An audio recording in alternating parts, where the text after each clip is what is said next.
Star Wars 7 by 7 episode 2556.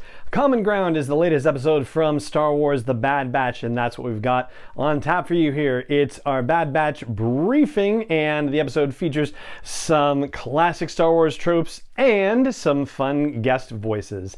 Punch it!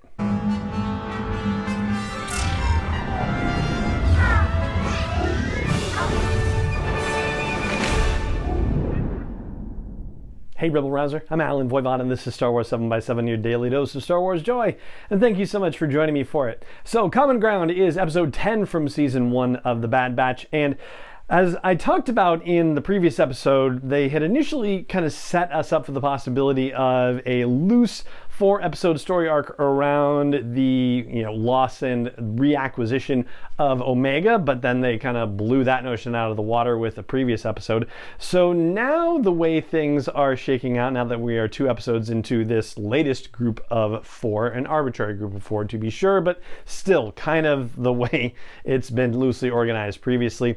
Now it seems like we are dealing with the notion of reimagining Omega's place within the squad. She is not just a family member, a kid that they are bringing along because she is a fellow clone and important in that regard, but she is finding her place as part of Clone Force 99, just, not the accessory, but as a member of the squad. And it's also about Omega finding her own strength and being able to express that in ways that ultimately help her own cause individually and also help the clones of the Bad Batch as well. And the kind of fascinating development about this, or around this whole situation, is that even though Omega is supposed to be an unaltered clone, i.e. like Boba Fett, right?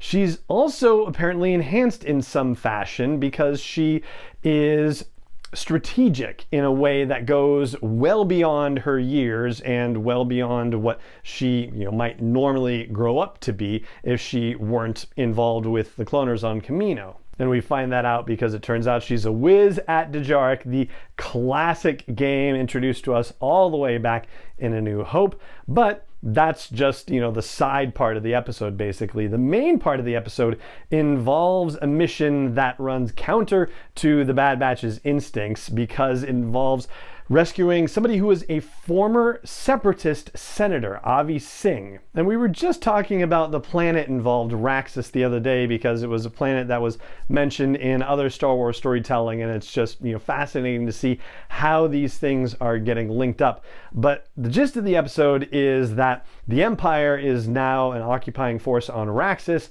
and a Captain Bragg is trying to speak to people at the Senate building on Raxus saying, we're trying to help you, we're trying to be your friends, but you're not helping, so there's going to be a curfew now, and we're making this guy, Senator Singh, tell you what to do. And Senator Singh has a last-minute attack of conscience and says, no, I'm not going to be a puppet of the Empire, and forget about all that. And so he gets arrested, and before he gets arrested, he says to his faithful droid, hey, if things go bad, follow my instructions to the letter. What are those instructions? Well, apparently they're to reach out to Sid on Ord Mantell and initiate a rescue operation. So Omega stayed close to Sid because in the last match we see the two of them are huddled right together, and she didn't leave the bar. They all came to play there. So, she was following the rules. And so Hunter at the end says, all right, let's see how good you really are at strategy. One match, and if you win, then we're not going to keep you off missions anymore. And you know how that's going to go. She's going to win the match, and next episode she's going to be on the next mission with the Bad Batch. So not only is the Bad Batch being asked to rescue a former separatist senator, which they don't want to do because the separatists were the enemy, but they're also, according to Hunter, trying to keep a low profile right now because not one but two, at least 2 bounty hunters are after Omega. However, Sid points out that they still owe her a lot of money, and so they're going to have to do this job, and hey, I'll keep an eye on the kid, which also doesn't sit well with the Bad Batch, but she says, hey, you guys are out making me money.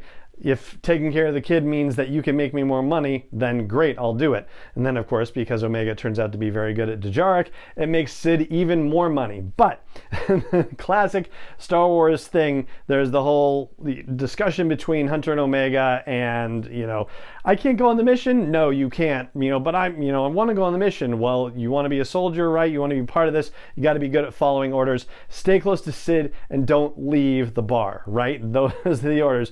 And as it happens, Omega follows the letter of the law, if not the spirit of the law, because ultimately she brings a lot of attention to herself by kicking butt on Dejarik against any and all comers and winning Sid enough money to pay back the debts that the Bad Batch owes to her. Now, going back to, the actual action of the episode, the Bad Batch have to extract this Senator Singh from Raxus, and this is also footage that we see in that mid-season trailer. So the sort of city urban-like situation that we talked about on the show, that looked like maybe it was Coruscant, maybe it was something else. Well, it's this. It is Raxus, and the action is, as usual, great and goes in unusual directions, which is also fun because it's kind of hard to predict what's going to happen. And they do a great job, the showrunners and writers do, of putting the Bad Batch in situations where you think there's no way they're going to get out of this, and they manage to get out of it. And so it's really fun that way.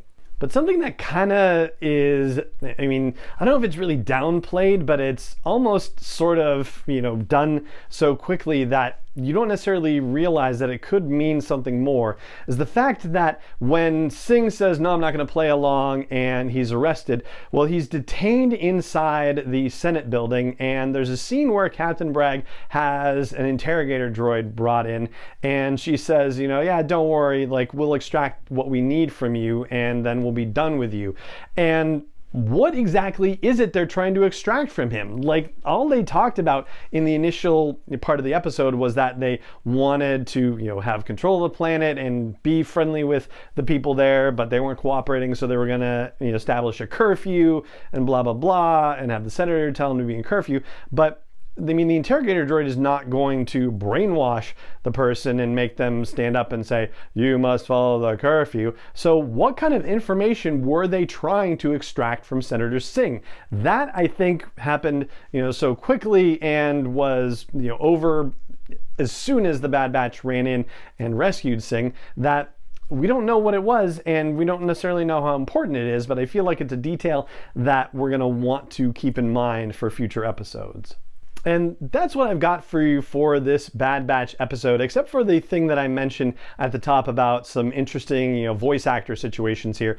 We'll start with Shelby Young, who plays Captain Bragg, but who is a Star Wars veteran. She actually did the voice of Leia in the Forces of Destiny cartoon. She's also done additional voices for Galaxy's Edge and for Season 2 of The Mandalorian. Liam O'Brien is back and has done voices for the series already. Sam Riegel, hopefully pronouncing that correctly, did voices for Jedi Fallen Order. And Sean Clifford is the voice of Singh's droid GS-8, newcomer to Star Wars, but she is a co-star of Phoebe Waller-Bridge in the show Fleabag. Phoebe is, of course, the voice of L3 in Solo: A Star Wars Story. And Alexander Siddig, who's probably best known as Dr. Bashir from Star Trek, Deep Space Nine. He's a newcomer to Star Wars here as well, but he also happens to be the maternal nephew of Malcolm McDowell, who has also done Star Wars and Star Trek too, for that matter. He was in Star Wars Rebels, so now they've both done Trek and Wars, which is pretty fun.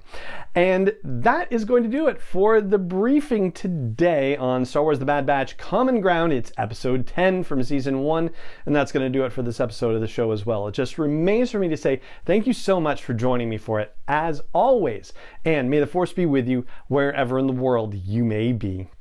7x7 is not endorsed or sponsored yet by Lucasfilm Limited, Disney, or 20th Century Fox, and is intended for entertainment and information purposes only. Star Wars, the Star Wars logo, all names and pictures of Star Wars characters, vehicles, and any other Star Wars related items are registered trademarks and/or copyrights of Lucasfilm Limited, or their respective trademark and copyright holders. May the Force be with them. All original content is copyright 2021 by Star Wars 7x7. We hope you love it.